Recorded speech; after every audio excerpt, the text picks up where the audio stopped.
나가서 오늘 사실은 11.6 재보궐선거 투표일입니다. 네. 오늘은 그냥 휴일이 아니기 때문에 근무 끝나기 전에 얼른 가서 투표를 좀 하시고 오셔야 되는 상황인데 투표 얼마나 하셨는지 모르겠습니다. 맞습니다. 예. 예. 그 부산 금정 같은 경우 굉장히 그 주목되는 지역인데 참 어렵습니다. 민주당 어려워요? 민주당이 많이 올라왔습니다. 예. 그 밑바닥 민심도 많이 예.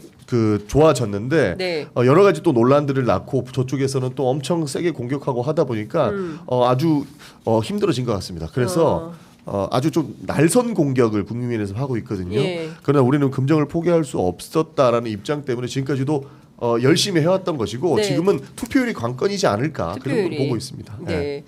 그 오늘 아침에 공개된 CBS 라디오에 보면 명태균 씨가 조선일보도 저격을 해요.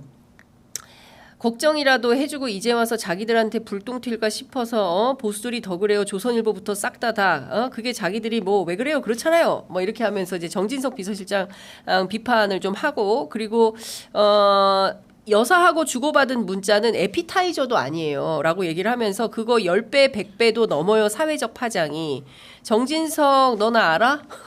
정진석 비서실장을 향해서 그러니까 뭐 문자도 뭐 읽지 않고 뭐 본인이 전화해도 받지 않는다 이거에 대한 섭섭함인 것 같은데 너는 저 바깥에 묶어놓은 개잖아. 그러니까 이 개, 닭 정치인들을 주로 동물의 표현을 많이 합니다. 저희 그 아까 소개해드린 저하고 나눈 그 전화 통화에서도 네. 닭을 납품했다. 이 사람이 늘 쓰는 표현이 닭을 납품했다. 정치인을 닭에 비유를 하거든요. 그리고 또 하나는 장기판에 놓인 말이다. 말, 개, 닭. 이게 죄송합니다, 의원님. 아닙니다. 명태균 씨 표현이 그렇습니다. 제가 하는 건 아니고. 예. 그러니까 본인은 아마 그 전체판을 읽으면서 이렇게 조정하는 역할의 조정자의 느낌이다. 그러니까 본인 전략가다 이렇게 그렇죠. 생각하시는 것 같아요. 실제로 뭐 여론조사 이런 관련 업도 하시고 하다 보니까 그렇게 볼 수 있는데 사실 뭐 정치인들은 원래 다 이용하는 주체 아니겠습니까? 정치인들을 신뢰하지 말고 이용해서 네. 어떻게 하면 우리나라가 잘 될 수 있게끔 만들어 나갈 수 있을까? 이거에도 이제 주권자의 고민인데 네.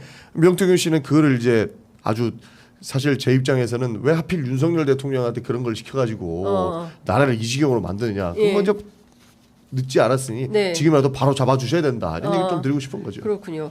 어제 페이스북에 보수 재건을 위해서 내가 정말 열심히 일했다. 민의를 배신한 너희들이 진짜 사기꾼이다. 이제 이런 얘기를 합니다. 그리고 저 뭐 이따가 또 얘기를 하겠지만 네.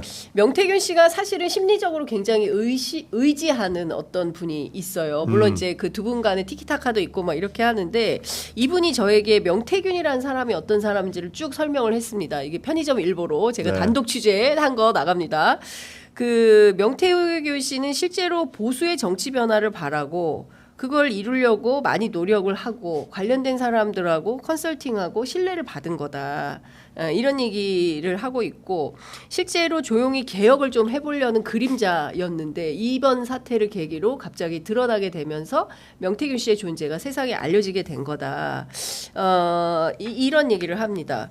그리고 이 얘기는 본인이 주장한 맥락하고 맞는 거죠. 페이스북에 올린 글 그리고 조선일보에 대한 섭섭함 이게 이제 삼박자가 맞아 들어가는 내용인 건데요. 실제로 보수의 정치 변화, 한국의 정치 변화를 위해서 마쿠에서 뭔가 노력하는 실력자 이런 컨셉으로 하려고 했는데 재밌는 얘기를 해요. 명태균 씨하고 이 굉장히 가까운 지인이 아크로비스타에 가서 윤석열 대통령 후보를 처음 만났다는 거예요. 만나고 나오고 나서 명태균 씨가 제일 첫 번째 한 얘기가 윤은 대통령감이 아니다. 이런 얘기를 했다는 거예요. 김여사가 그럼 대통령감이 그러니까 그렇게 느껴지네요. 예, 그래서 더 재밌는 얘기를 하는데 요걸 제가 그대로 읽어드리겠습니다. 명은 그러니까 명태균을 지칭합니다. 명은 어찌되었든 정권 만드는데 자신이 일조를 했고 그래서 대통령감이 안 되는 윤을 웃잡든 정치를 잘하길 바라는 마음에서 윤핵관과 검찰들 중심의 윤 주변을 그래도 정무적 감각이 있는 김건희 여사와 소통하면서 나름 윤통에게 컨설팅 내지는 제안 정도를 한 것이다. 김건희 여사도 내가 알기로는 배포가 크고 윤석열 만난 이후에 사심 없이 남편을 내조하는 건데 워낙 정치와 거리가 먼 사람이었기 때문에 전 분야의 거리낌이 없는 것이 좀 땡땡땡 튀는 게 문제고 이런 얘기를 합니다. 네. 그러니까 지금 보면 제가 읽어드린 맥락에 일단이 좀 나와 있는 건데요. 누가 정부 운영의 주체인가가 그러니까요. 에? 드러나는 거 아니겠습니까? 김건희 여사가 배포는 큰 것 같습니다. 안 끼는 데가 없어요. 아니면 세상에 양평고속도로 나오는데 김건희 여사가 왜 나오는지 저는 이해를 못 하겠고 예. 여러 가지 사안들에 대해서 김건희 여사가 안 끼는 데가 없고 예. 심지어 마포대교는 본인이 혼자 왜 간 거예요.